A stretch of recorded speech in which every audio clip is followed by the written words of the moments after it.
Hi friends, welcome to Rajahmundry home recipes. ఈరోజు మన వీడియోలో దేవీ నవరాత్రులు ఎప్పుడు ప్రారంభమవుతాయి, ఎప్పుడు ముగుస్తాయి, 9 రోజులు ఏ అలంకరణ చేస్తారు, ఏ రంగు చీరలు కడతారు, ఎలాంటి నైవేద్యాలు పెడతారు అనేది తెలుసుకుందాం. అలంకారాలు, నైవేద్యాలు అనేది ఆయా ప్రాంత ఆలయాలు బట్టి మారుతూ ఉంటాయి.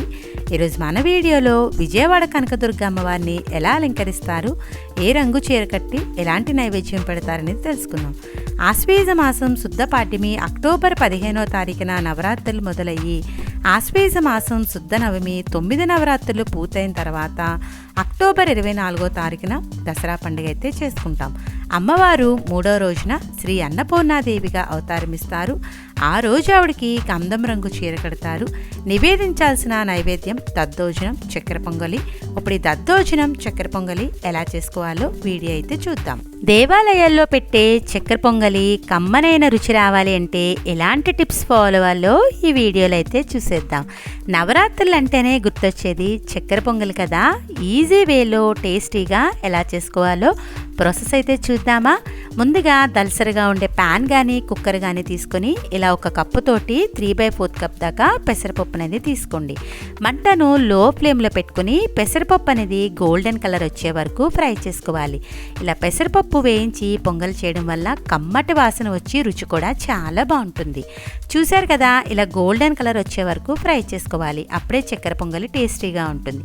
ఏ కప్తో అయితే పెసరపప్పు తీసుకుంటారో అదే కప్ తోటి బియ్యం వచ్చి 1 కప్పు పావు దాకా తీసుకోండి. మీరు కావాలి అనుకుంటే 1 కప్పు బియ్యం, 1 కప్పు పెసరపప్పును కూడా తీసుకోవచ్చు. ఒక 2 నిమిషాల పాటు లో ఫ్లేమ్లో బియ్యాన్ని కూడా వేయించుకోండి. చూడండి, బియ్యం పెసరపప్పు 2 చక్కగా వేగిపోయినాయి కదా.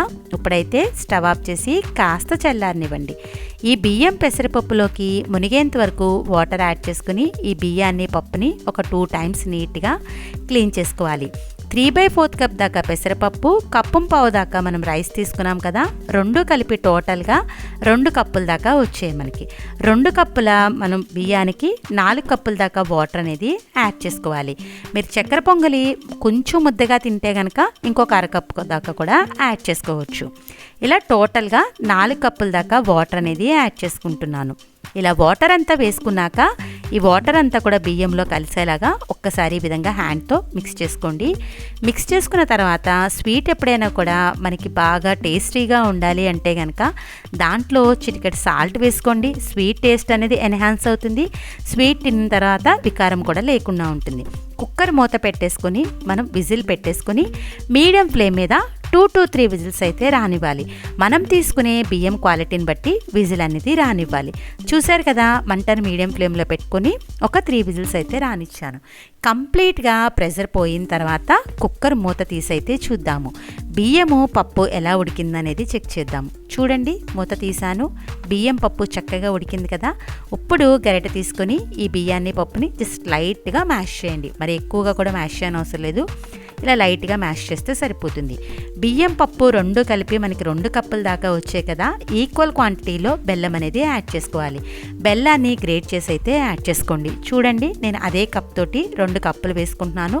2 కప్పులకి ఒక 2 టేబుల్ స్పూన్స్ తగ్గించి వేసుకుంటున్నాను. ఆ 2 టేబుల్ స్పూన్స్ కూడా షుగర్ వేసుకుంటున్నాను. ఇలా కొద్దిగా షుగర్ వేయడం వల్ల చక్కెర పొంగల్ అనేది మరి కాస్త రుచిగా అయితే ఉంటుంది. చూడండి, బెల్లము ఈ అన్నంలో అంతా కూడా బాగా కలిసేలాగా కలిపేసుకోండి. ఇలా మొత్తం అంతా కూడా మిక్స్ చేసుకున్న తర్వాత స్టవ్ మీద పెట్టేసి మంటను లో ఫ్లేమ్లో పెట్టుకుని బెల్లం అంతా కరిగి కాస్త దగ్గరగా వచ్చేంత వరకు మధ్య మధ్యలో కలుపుతా కుక్ చేసుకోవాలి. చక్కెర పొంగలి ఎప్పుడైనా కూడా బాగా రుచిగా ఉండాలంటే దాంట్లో నెయ్యి ఎంత బాగా వేసుకుంటే అంత కమ్మగా ఉంటుంది. నేనైతే ఇక్కడ 2 టేబుల్ స్పూన్స్ దాకా నెయ్యినైతే యాడ్ చేసుకుంటున్నాను. ఇలా నెయ్యి వేసుకున్నాక నెయ్యి అంతా కూడా బాగా కలిసేలాగా కలిపేసుకుని మంటను లో ఫ్లేమ్లో పెట్టుకుని ఒక్క 10 నిమిషాల పాటు కుక్ చేసుకోండి. మనకి ఆ బెల్లం అంతా కరిగి బాగా దగ్గరగా అయ్యేంత వరకు మంటను లో ఫ్లేమ్లో పెట్టుకుని కుక్ చేసుకోవాలి.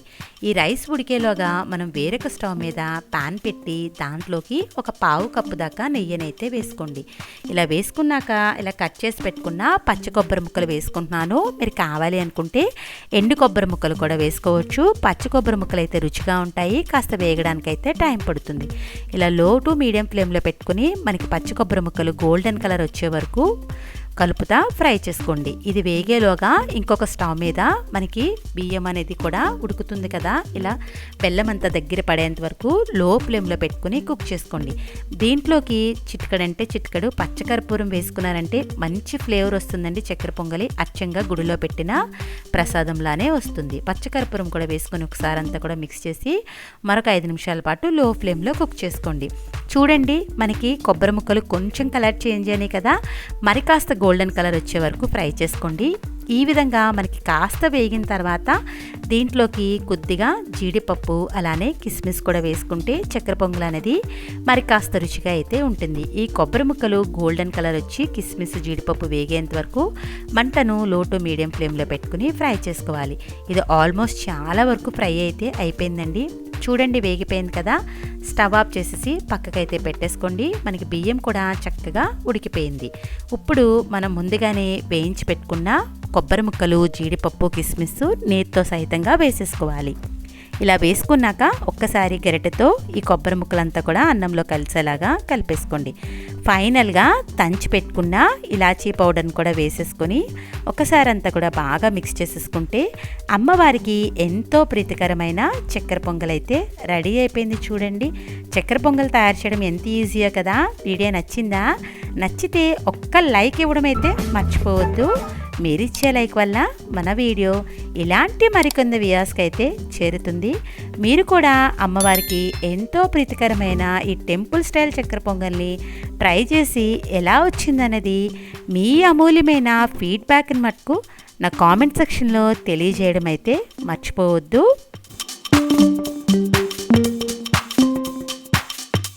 అమ్మవారికి ఎంతో ప్రీతికరమైన చక్కెర పొంగల్ అయితే చాలా ఈజీగా రెడీ అయిపోయింది కదా. ఇప్పుడు అమ్మవారికి నివేదించాల్సిన నెక్స్ట్ నైవేద్యం దద్దోజనం టెంపుల్ స్టైల్లో కమ్మగా ఎంతైనా తినాలి అనిపించేలాగా ఎలా చేసుకోవాలో ఈ వీడియోలో అయితే చూసేద్దాం. ముందుగా దద్దోజనం ప్రిపేర్ చేసుకోవడానికి ఇలా కుక్కర్లోకి 1 కప్పు నిండా రైస్ని అయితే తీసుకుంటున్నాను. అది మునిగేంత వరకు వాటర్ యాడ్ చేసుకుని బియ్యాన్ని నీట్గా క్లీన్ చేసుకోవాలి.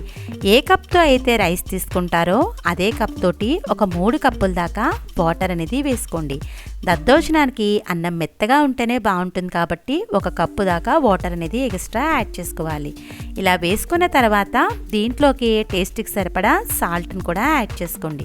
వేసుకొని సాల్ట్ అంతా కూడా బాగా కలిసేలాగా మిక్స్ చేసుకోవాలి. మిక్స్ చేసుకున్న తర్వాత కుక్కర్ మూత పెట్టేసి మీడియం ఫ్లేమ్ మీద ఒక 3 విజిల్స్ అయితే రానివ్వండి. కంప్లీట్గా ప్రెషర్ పోయిన తర్వాత కుక్కర్ మూత తీసైతే చూద్దాము. అన్నం చూడండి చక్కగా బాగా ఉడికింది కదా. అన్నం వేడిగా ఉన్నప్పుడే గరిటెతోటి వీలైనంత మెత్తగా మ్యాష్ చేసుకోండి. దద్దోజనానికి అన్నం మెత్తగా ఉంటేనే బాగుంటుంది. ఎంత వీలైతే అంత మెత్తగా అయితే మ్యాష్ చేసుకోవాలి.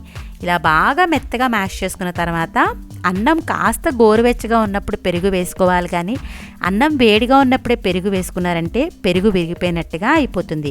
కమ్మగా ఉండే పెరుగుని 1 కప్పున్నర దాకా వేసుకుంటున్నాను. దద్దోజనం మీరు లేట్గా తినేలా అయితే కనుక పాలు క్వాంటిటీ ఎక్కువ వేసుకుని పెరుగు క్వాంటిటీ తక్కువ వేసుకుంటే కమ్మగా ఉంటుంది. ఈ విధంగా మంచి క్రీమీ స్ట్రక్చర్ వచ్చేలాగా పెరుగంతా కూడా అన్నంలో బాగా కలిసేలాగా కలుపుకోండి. విస్కర్తో కానీ స్పూన్తో కానీ మంచి క్రీమీ స్ట్రక్చర్ వచ్చేలాగా అయితే కలుపుకోవాలి. టెంపుల్ స్టైల్ దద్దోజనంలో రావడానికి ఆవు పాలు ఆవు పెరిగినే యూస్ చేస్తారు. గుడిలో అయితే నేనైతే ఇక్కడ నార్మల్ మిల్క్నే వేస్తున్నానండి. కాచి చల్లార్చిన పాలను 1 అరకప్పు వేసుకొని బాగా మిక్స్ అయ్యేలాగా బిస్కర్ తోటి మిక్స్ చేసేసుకోవాలి. మంచిగా క్రీమీ స్ట్రక్చర్ వచ్చేలాగైతే కలుపుకోండి. చూడండి, బాగా క్రీమీ స్ట్రక్చర్ వచ్చింది కదా, కానీ ఇది కాసేపు అయ్యేటప్పటికి మరి కాస్త గట్టి పడిపోతుంది. దానికోసం అని చెప్పి మరో అరకప్పు దాకా పాలనైతే వేసుకుంటున్నాను. గుడిలో పెట్టే దద్దోజనానికైతే వాళ్ళు పాలనే ఎక్కువ వేస్తారండి, పెరుగు తక్కువ వేస్తారు. అందుకే చాలా కమ్మగా ఉంటుంది. ఇలా 1 కప్పు దాకా పాలను వేసుకొని బిస్కర్ తోటి మంచి క్రీమీ స్ట్రక్చర్ వచ్చేలాగా కలుపుకోవాలి. అన్నం అయితే చాలా వరకు క్రీమీ స్ట్రక్చర్ వచ్చింది కదా. ఇప్పుడు ఈ దద్దోజనం అన్నానికి మనం తాలింపు అయితే పెట్టుకుందాం. దానికోసం అని చెప్పి పాన్ పెట్టి నెయ్యిని వేసుకోవాలి.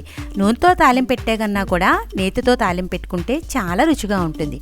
1 స్పూన్ దాకా శనగపప్పును వేసుకోండి. అలానే 1 స్పూన్ దాకా మినప్పప్పు, ఆవాలు, జీలకర్ర వేసుకోవాలి. ఆవాలు కాస్త చిటపటలాడిన తర్వాత 1 అర స్పూన్ దాకా మిరియాలు అయితే వేసుకుంటున్నాను. అలానే క్లీన్ చేసి పెట్టుకున్న కరివేపాకును కూడా వేసుకోండి. ఒక పచ్చిమిర్చిని చిన్న చిన్న ముక్కలుగా కూడా వేసుకోవాలి. దీంతోపాటు ఒక ఎండుమిర్చి కూడా వేసుకుని మంటను లో ఫ్లేమ్లో పెట్టుకుని పోపునైతే ఫ్రై చేసుకోవాలి. ఈ స్పైసీగా ఉండేదానికి కొద్దిగా అల్లం ముక్కలు కూడా వేశారంటే మరి కాస్త రుచిగా కూడా ఉంటుంది. మంటను లో ఫ్లేమ్లో పెట్టుకుని పోపును మాడకుండా ఫ్రై చేసుకోండి. ఈ విధంగా లో ఫ్లేమ్లో పెట్టుకుని పోపును మాడకుండా ఫ్రై చేసుకోవాలి. నేనైతే అర స్పూన్ మిరియాలు వేశాను కదా, అర స్పూన్ మిరియాల పొడి వేసుకుందామని అర స్పూనే వేశాను. ఫైనల్గా చిటికెడు ఇంగువ వేసుకోండి. ఇంగువ మరీ ఎక్కువగా వేస్తే దద్దోజనం ఫ్లేవర్ అయితే మారిపోతుంది. జస్ట్ చిటికెడు మాత్రమే వేసుకోవాలి. వేసుకున్న తర్వాత ఒక అర స్పూన్ దాకా మిరియాల పొడి వేసుకోండి. చాలా బాగుంటుంది. కొంచెం మిరియాలు, కొద్దిగా మిరియాల పొడి వేసుకుంటే ఫ్లేవర్ చాలా బాగుంటుంది. ఇలా పోపు అంతా వేగిపోయిన తర్వాత ముందుగానే కలిపి పెట్టుకున్న అన్నంలోకి ఈ పోపునంతా కూడా వేసేసుకొని గరిటెతోటి బాగా మిక్స్ అయ్యేలాగా మిక్స్ చేసేసుకోండి. అంతేనండి, ఎంతో రుచికరమైన టెంపుల్ స్టైల్ దద్దోజనం అయితే రెడీ అయిపోయింది. దద్దోజనం తయారు చేయడం ఎంత ఈజీయో కదా. వీడియో నచ్చిందా? నచ్చితే ఒక్క లైక్ ఇవ్వండి. మీరు ఇచ్చే లైక్ వల్ల మన వీడియో ఇలాంటి మరికొన్ని వ్యూవర్స్కి అయితే చేరుతుంది. ఈ దద్దోజనం అన్నము మనం పూజలప్పుడే కాదండి, ఎప్పుడైనా మనకి ఇంట్లో కర్రీస్ లేనప్పుడు ఇలా చేసి పెట్టుకుంటే చాలా టేస్టీగా ఉంటుంది. కమ్మగా ఇంకా తినాలి అనిపిస్తుంది. ఈ దద్దోజనం అన్నంలోకి కాస్త కలర్ఫుల్గా రుచిగా ఉండడానికి కొద్దిగా దానిమ్మ గింజలు వేసి సర్వ్ చేసుకుంటే చాలా రుచిగా ఉంటుంది. ఇంకెందుకో ఆలస్యం, ఈ దేవీ నవరాత్రులకి నేను చెప్పినట్టుగా చక్కెర పొంగలి అలానే దద్దోజనం టెంపుల్ స్టైల్లో ట్రై చేసి ఎలా వచ్చిందనేది మీ అమూల్యమైన ఫీడ్బ్యాక్ని మటుకు నా కామెంట్ సెక్షన్లో తెలియజేయడం అయితే మర్చిపోవద్దు. మీ అందరికీ నా వీడియో నచ్చిందనే అనుకుంటున్నాను.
Thanks for watching my video. Please like, comment, share, subscribe my channel.